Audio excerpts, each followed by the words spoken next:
High, আমি Remi. বিয়ের মধ্যে তো বউ সাজা হয়নি, তাই ভাবলাম যখন চলেই যাচ্ছি একটু সাজুগুজু করে নি। ভিডিওর শুরুতেই আমরা দেখতে পাচ্ছি একটি মেয়ে প্রচন্ড মানসিক অবসাদে ভুগছে। তার হাই, আমি রিমি, বিয়ের মধ্যে তো আর বউ সাজা হয়নি, তাই একটু সাজুগুজু করি। বলার মধ্যে যেন কিছু একটা গভীর অর্থ লুকিয়ে রয়েছে। সোশ্যাল মিডিয়ায় ভাইরাল হওয়া মেয়েটি আর এই পৃথিবীতে নেই। তাই আজকের এই ভিডিওটি অত্যন্ত লজ্জা ও দুঃখের সহিত শুরু করছি। মঙ্গলবার 18 জুন সকালে রাজশাহীর চারঘাটা পৌরসভার 7 নম্বর ওয়ার্ডের মিয়াপুরের ভাড়া বাসা থেকে তার মরদেহ উদ্ধার করে পুলিশ। মৃত্যুর ঠিক আগে 23 মিনিট 56 সেকেন্ডের ভিডিওতে সে এই কথাগুলো বলেছে এবং তার ঠিক আরো আগে আরো দুটি ভিডিওতে সে তার ফেসবুক পোস্ট করেছে 12 মিনিট 5 মিনিট সময়কালের। প্রথমে আমার মা বাবাকে, আমার ছোট মাকে, আমার বাপকে বলি যে আমি মরে গেলে তুমি আমার প্রিয় মানুষটাকে এই জেল, আদালত, থানা, আইনের পিছে ঘুরাবা না। জেল যদি কারো খাটতে হয় তাহলে সেটা তোমার, সেটা একমাত্র তোমার, আর কারো না। আমার হাজবেন্ডকেও আমি বলছি, তোমার নামে যদি কেউ এলিগেশন দেয় যে তোমার মানসিক টর্চারে আমি মারাইছি, তুমিও তার নামেই দিবা মামলা, যে ওর জন্য মারাইছে। আসুন আজকের আমাদের এই ভিডিওটি করার উদ্দেশ্যটি আপনাদের জানিয়ে রাখি এবং আপনাদের কিছু মনের কথা শেয়ার করি, যাতে এই রকম ভুল, এই রকম নেগেটিভ হতাশা সমাজে যেন আর দ্বিতীয়বার না দেখা যায়। তাই আপনি যদি একজন ছেলের বাবা কিংবা মেয়ের বাবা হন, কিংবা আপনি যদি স্বয়ং একজন প্রেমিক হন, তাহলে ভিডিওটি না টেনে মনোযোগ দিয়ে শুনবেন। ডিপ্রেশনের জন্য ছেলেমেয়েরা পুরো পৃথিবীতে কত শতাংশ সুইসাইড করে জানেন? একটি রিপোর্ট বলছে প্রতি বছর প্রায় 7 লক্ষ মানুষ ডিপ্রেশনের কারণে মারা যায়, অর্থাৎ প্রতি 40 সেকেন্ডে একজন করে মানুষ, যার মধ্যে একজন হলেন রাজশাহীর গৃহবধূ রহিমা আক্তার রিমি। সে তার মৃত্যুর আগে তার বাবাকে দোষ দিয়ে গেছে, বলে গেছেন আমার মৃত্যুর জন্য তুমি দায়ী। কিন্তু সত্যি কি এর উৎপত্তির কারণ কি তার বাবাই, নাকি তার স্বামী, নাকি তার মা, নাকি আমাদের এই সমাজ? এবং এর সাথে জানবো এই ভিডিও পোস্ট করার সাথে সাথে আমাদের সমাজকে সে কি সত্যি কোনো পরিবর্তন করতে পারলো, নাকি দুর্বল মানুষদের জন্য আরো আরো এক ধাপ সিঁড়িকে এগিয়ে দিয়ে গেল। আগামী দিনে আরো মানুষ যাতে এই রকম ডিপ্রেশনের কবলে পড়ে ঠিক একই সিদ্ধান্ত নেয়। অ্যাকর্ডিং টু এনসিআরবি 2020 একটি রিপোর্ট বলছে, সাধারণত অ্যাবিউজ, অ্যালকোহল অ্যাডিকশন, ক্রনিক কোনো ডিজিজ, ফ্যামিলি ইস্যু এবং কোনো একাকিত্বতার অনুভূতি এবং ফাইন্যান্সিয়াল লস, মেন্টাল মানসিক রোগ এবং প্রফেশনাল কোনো ইস্যুস কারণে, এই সমস্ত কারণের জন্য মানুষ সুইসাইড করে থাকে। তিনি তার পোস্টে করা 3টি ভিডিওর মধ্যে 3টি আলাদা আলাদা মনোভাব ব্যক্ত করেছেন। একটি অলরেডি আমরা ভিডিও শুরুতেই দেখিয়েছি, বাকি দুটো ভিডিও আপনাদের দেখাতে চলেছি। তারপর আসছি এক্সপ্লেনেশনে। জান, তুমি যখন বেকার ছিলে আমি কিন্তু তোমার হাত ছাড়ি নাই, আমি তোমাকে ফেলে রেখে চলেও নাই। আজকে তুমি চাকরি করো, বেতন পাও, যে মেয়েকে জীবনে আনবা তার গুরুত্বটা দিও, একটু মূল্য দিও। মেয়ে মানুষের মনটা না অনেক নরম। প্রথমে যে ভিডিও ক্লিপসটি আমরা দেখিয়েছিলাম সেটা 23 মিনিট 56 সেকেন্ডের একটি ভিডিও ক্লিপস, যেটা আমরা সংক্ষেপে দেখিয়েছিলাম। এই ভিডিও ক্লিপসটিতে রিমি বলছে কথা হইল আমার মৃত্যুর জন্য দায়ী কারা? প্রথমেই আমার বাবা ও ছোট মাকে বলি, আমার প্রিয় মানুষটাকে জেলে আইনের আদালতের পিছনে ঘুরাবেন না, কারণ আমার মৃত্যুর জন্য দায়ী শুধু তুমি বাবা, শুধু তুমি। আর যদি তুমি বিয়ে না করতে, আমার মাকে নিয়ে সংসার করতে, তাহলে কেউ আমাকে এসব কথা বলতে সাহসই পেত না। জেল যদি কাউকে খাটতেই হয়, সে তোমাকে বাবা, শুধু তোমাকে, সেটা একমাত্র তোমার, আর কারণ নয়। আরো বললেন, আমার হাজবেন্ডকে বলছি, তোমার নামে যদি কেউ এলিগেশন দেয় যে তোমার মানসিক টর্চারের কারণে আমি মারা গেছি, তুমি তার নামে মামলা দিবা, ওর নামে দিবা মামলা, কারণ আমার বাবা মা ভালো হইলে কেউ সাহস পাইত না। ভাবতে পারছেন, আজকের যুগে এসে ফেসবুকে লাইভ ভিডিও করে এই ধরনের মন্তব্য করে একজন পিতার বিরুদ্ধে একটি গৃহবধূ বলছে এসব কথা। শুরুতে যেমনটা বলেছিলাম, তাহলে কি এক্ষেত্রে ওই পিতার কোনো দোষ ছিল? হ্যাঁ, আপনাদের শুনতে হবে সেই দোষগুলোর কথা। আপনি যদি একজন মেয়ের বাবা হয়ে থাকেন, যদি একজন ছেলের বাবা হয়ে থাকেন, শুনতে হবে আপনাদের, কারণ আজকের কথাগুলো শুনলে আপনারা পরিবর্তন করতে পারবেন আপনাদের মনোভাবের, পরিবর্তন করতে পারবেন চিন্তা ভাবনার। তাই রাবণ বা অসুর হিসাবে নয়, একজন পিতা হিসাবে ভিডিওটি দেখুন। এই কথাগুলোর মধ্যে দিয়ে আমরা বুঝতে পারি আজকালকার দিনের মেয়ের বাবারা মেয়েদেরকে ঠিক কি চোখ দিয়ে দেখে, যাদের সামনের রূপ এক হয়ে থাকে আর পিছনের রূপ আরো এক। ক্রাইম পেট্রোলের যদি কোনো সিরিজ আপনারা দেখে থাকেন, কিংবা সত্য ঘটনা অবলম্বনের যদি কোনো সিরিজ আপনারা দেখে থাকেন, কিংবা হইচইয়ের যদি রিসেন্টলি রাজনীতি ওয়েব সিরিজটা দেখে থাকেন, কিংবা বাংলা সিনেমার কানামাছি দেখে থাকেন, আজকালকার দিনের কিছু ড্রিঙ্কার পিতা ও মাতা তাদের মেয়েদেরকে দু চোখের বিষ হিসাবে দেখে থাকেন। তারা একদিকে এমন ভান করেন যেন যদি কোনো মেয়ে যদি কোনো ছেলের সাথে রিলেশনশিপে আসে, তাহলে সেই মেয়েকে তারা বিভিন্নভাবে হতাশাগ্রস্ত করে, এমন ভানভনিতা করে যে যেন তার মেয়ে কোনো একটা কাউকে মার্ডার করে এসছে।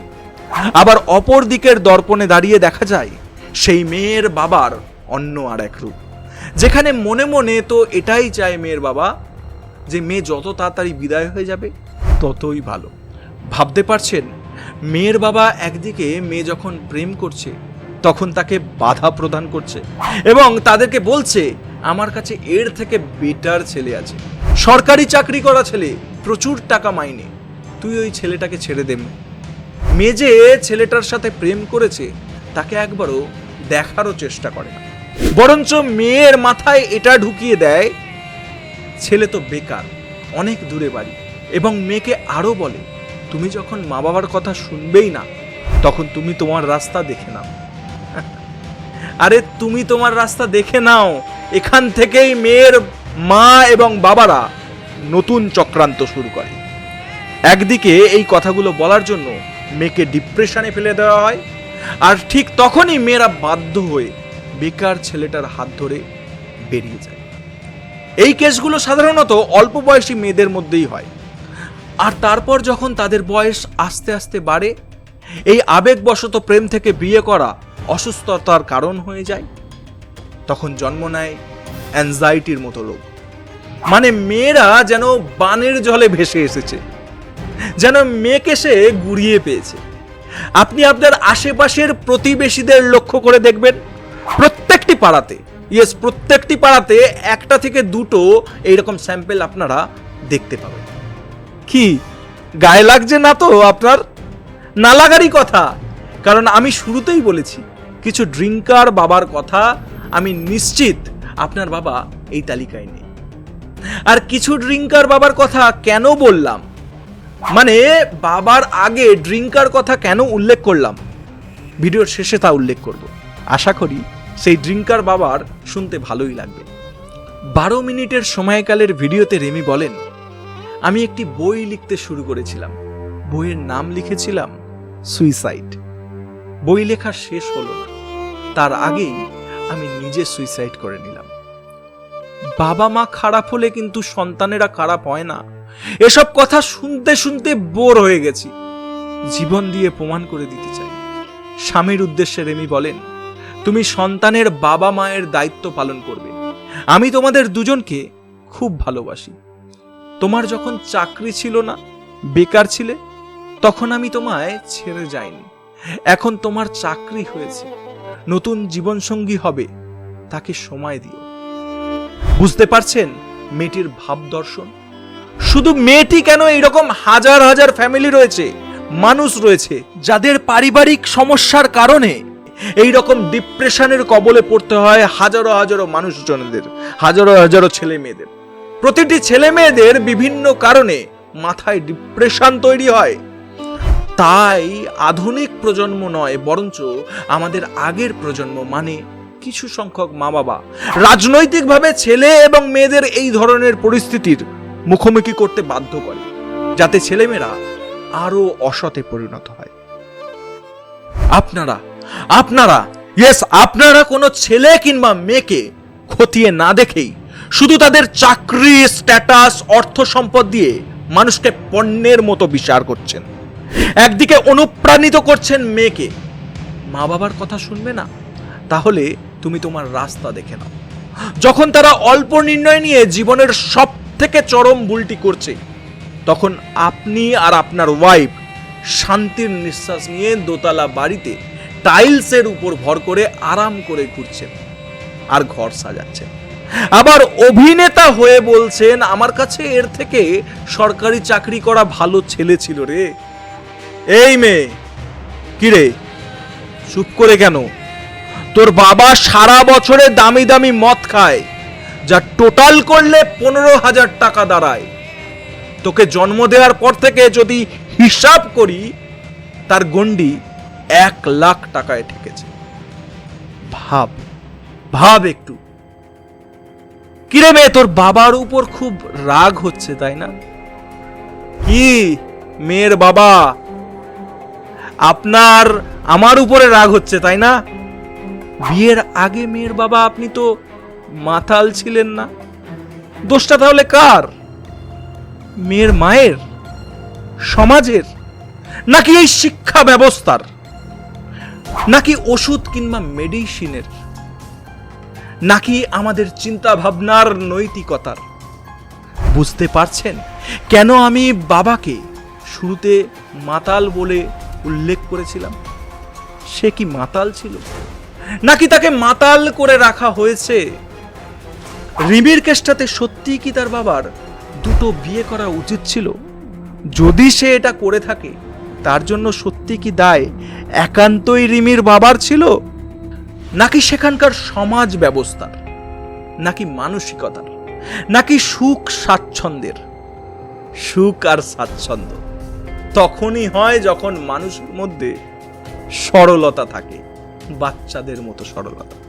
যে সমাজে লোভের কোনো অস্তিত্ব থাকে না, থাকে শুধু কর্তব্য, স্বচ্ছতা, সহিত নিজের বিবেককে নৈতিকতা করার প্রচেষ্টা। দুঃখের বিষয় হলো এটাই যে আমরা প্রায় 7 লক্ষ সুইসাইড কেসের মধ্যে পৃথিবীতে ঘটে যাওয়া প্রতি 40 সেকেন্ডের একটি অন্যতম সুইসাইড কেস রিমিকে হারিয়ে ফেললাম। এই রকম দুঃখ বেদনা নিয়ে ভিডিও পোস্ট করে রিমি আমাদের ছেড়ে চলে গেল। তার হতাশা এবং আক্ষেপ থেকে আমরা স্পষ্টই বুঝতে পারলাম তার দুঃখ যন্ত্রণা। তার পরিবেশ অনুযায়ী তাকে নরকে পাঠিয়ে দিয়েছিল তারই পরিবেশ। আমরা যদি সত্যি একটা ভালো, সভ্য, স্বচ্ছ সমাজে বাস করতাম, তাহলে হয়তো রিমিকে আমাদের হারাতে হতো না। রিমি যে ভুলটা করেছে, তার পরকালের শাস্তি কি হবে আমার জানা নেই। তবে সে সমাজের জন্য যে বার্তাটা দিয়ে গেছে, সেটা দিয়ে হয়তো অনেকে অনেক ভিউ কামিয়ে যাচ্ছে। বাট আমাদের মনে হয়েছে তার মাইন্ড থটকে অ্যানালাইজ করার প্রয়োজন, সেই সঙ্গে একটি বার্তা আপনাদের ছড়িয়ে দেওয়ার প্রয়োজন। আপনি মেয়ের বাবা কিংবা ছেলের বাবাই হন না কেন, আপনি একজন প্রেমিকই বা হন না কেন, কোনো মানুষকে পণ্য হিসাবে দেখা উচিত নয়। আজকের যুগে দাঁড়িয়ে আমাদের সমাজ পৃথিবী থেকে মঙ্গলে পাড়ি দিয়েছে, মানে একটা বিশাল আকারের গ্রহ, যেখানে কোনো দেশ সৃষ্টি হয়নি। আর সেই উন্নত সমাজের ভূপৃষ্ঠে দাঁড়িয়ে পৃথিবীর বুকে আমরা এতটাই উচ্চশিক্ষিত হয়ে পড়েছি, যেখানে আমরা দেশ দ্বারা অন্য দেশের মানুষদের বিচার করতে শিখে গেছি। অর্থ এবং চাকরি দ্বারা ভালো মানুষকে বিচার করতে শিখে গেছি। আমরা সোশ্যাল মিডিয়ায় এমন পোস্ট দেখি যে পোস্টগুলো দেখে আমাদের সাবকনসিয়াস মাইন্ডে আমাদের অনুপ্রাণিত হয় রিমির মতন অ্যাকশন নেওয়ার জন্য, কিন্তু আমরা কোনো সুশিক্ষার আলোতে এসে বিচার করি না। তাই নেগেটিভ চিন্তার জন্যই আমরা পরিবর্তন হতে পারি না। আর এই নেগেটিভ চিন্তার কারণেই, আমাদের মানসিকতার কারণেই, ভালোবাসতে না পারার কারণেই আমরা হারিয়ে ফেলি একের পর এক রিমিকে।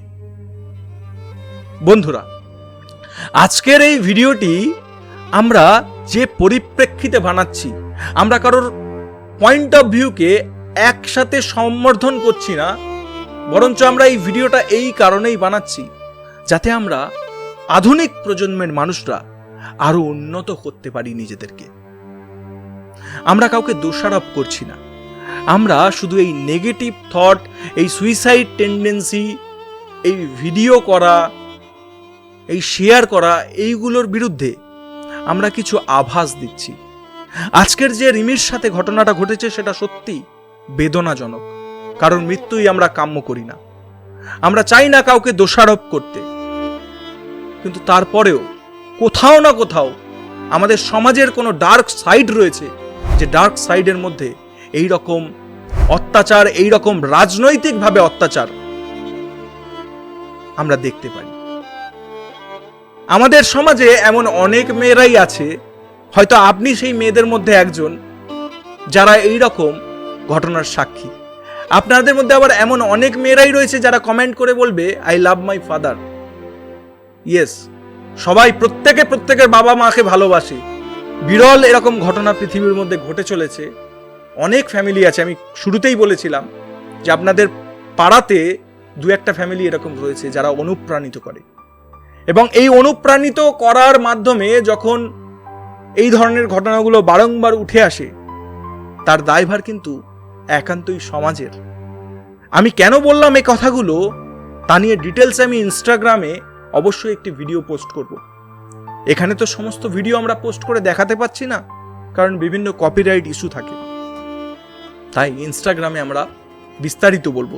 তাই আপনি ভিডিওটি যতটুকু দেখেছেন ততটুকু দেখার পরে আমাকে কোনো নেগেটিভ ভাবে নেবেন না। আমার চিন্তা ভাবনা এবং এই ধরনের ঘটনা আপনার সাথে ঘটেছে কিনা, আপনার আশেপাশের প্রতিবেশীর সাথে ঘটেছে কিনা, সেটা অবশ্যই দেখবেন। কারণ এক হাতে তালি কোনোদিনই বাজে না, অসম্ভব। আর এটাও বলছি যে যদি কারোর রাজনৈতিক মনোভাবের জন্য, সেটা ছেলের বাড়ি কিংবা মেয়ের বাড়ি, যার জন্যই হোক না কেন, তার চরম শাস্তি হওয়া দরকার। আমরা সেটা নিয়ে অবশ্যই আগামী দিনে ভিডিও আনব, তবে সেটা ইনস্টাগ্রামে, এবং আমাদের আরও একটি পেজ অন্ধের দেশ।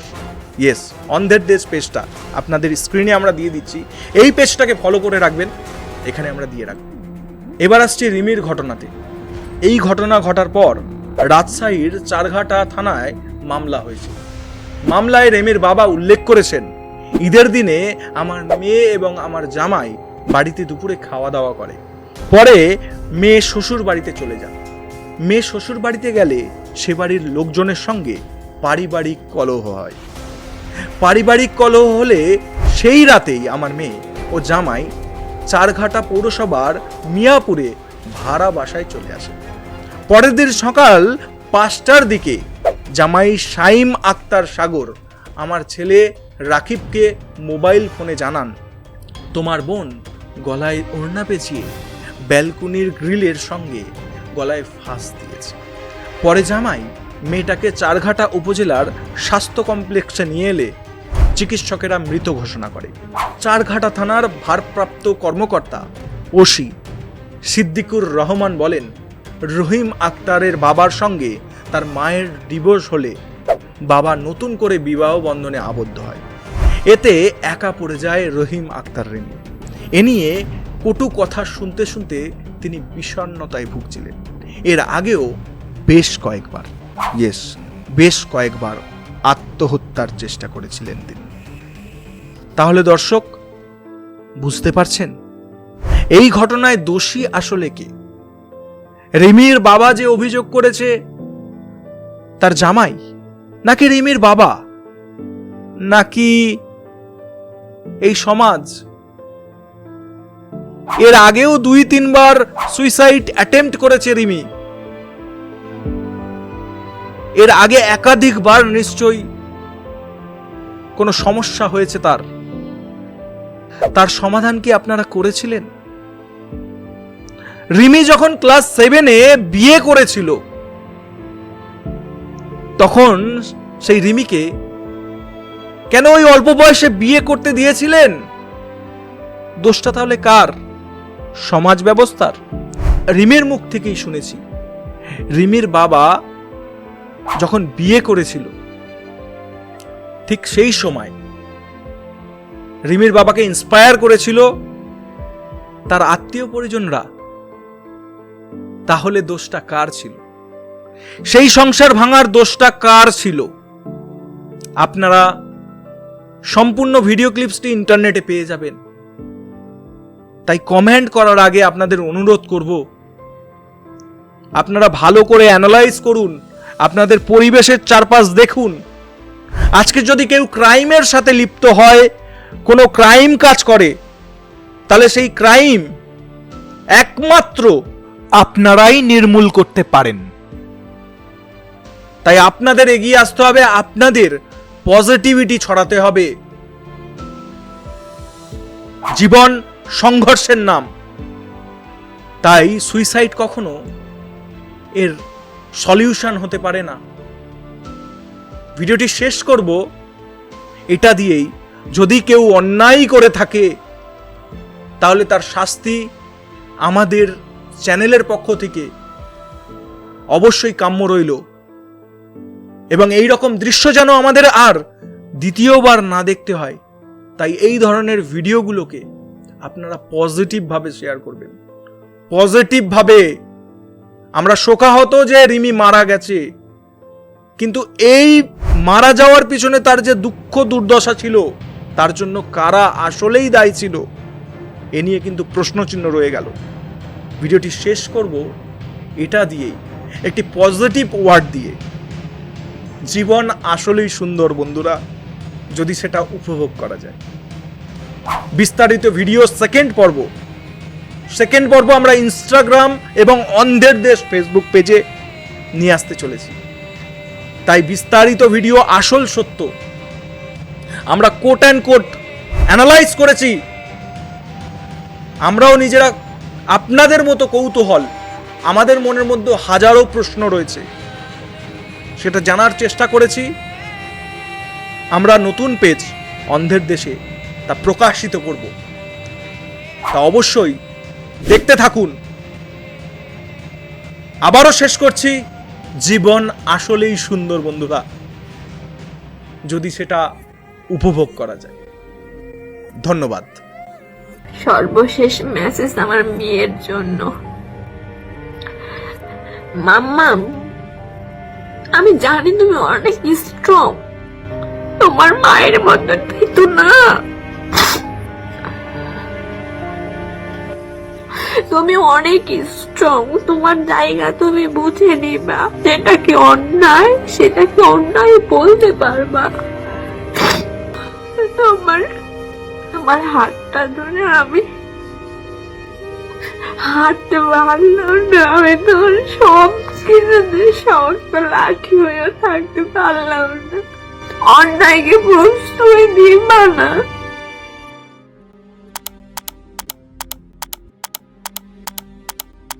এখন উনি কেন আপনাকে দায়ী করলো? আমাকে তো দায়ী করা, আমার মেয়ে অল্প বয়সে বিয়ে করে, 14 বছরে বিয়ে করে ওরা।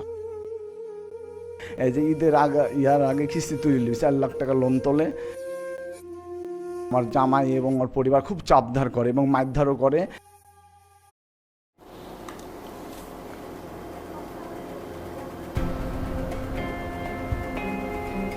গাইজ, এই মুহূর্তে আমরা রিমি আক্তার যিনি ফেসবুকেতে মারা গেছে তার একটা ভিডিও এডিট করছি।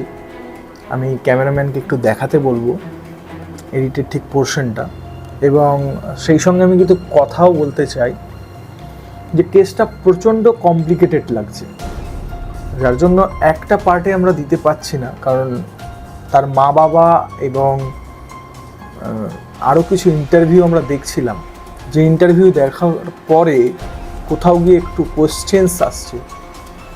তো সেই জন্য ফার্স্ট ভিডিওর একটা আমরা বক্তব্য দিয়েছি, যেখানে এখনও কিন্তু তার কনক্লুশন বেরিয়ে উঠতে পারেনি। তাই কনক্লুশন দেখার জন্য, আর আমরা এখানে ভিডিওতে বারবার দেখার চেষ্টা করছি, বোঝার চেষ্টা করছি যে অ্যাকচুয়াল কে ক্রিমিনাল ছিল এই কেসটাতে। তাই জানতে হলে অবশ্যই অপেক্ষায় থাকতে হবে। এবং আমরা যে ভিডিওটা দেখছি সেই ভিডিওটাতে আমরা ক্লিয়ারলিভাবে এর সত্য অনুসন্ধান করার দৃঢ় প্রতিজ্ঞ হয়ে উঠেছে। তাই অবশ্যই একটু ধৈর্য রাখবেন, আগে থেকেই বাজে কমেন্ট করবেন না, কারণ পুরো বিষয়টাকে আমাদের আগে অবজারভেশন করতে হবে, তারপরেই একটা কনক্লুশন আসতে পারবো। তো যে অন্যায় করেছে তার শাস্তি ডেফিনেটলি হতে বাধ্য। ধন্যবাদ।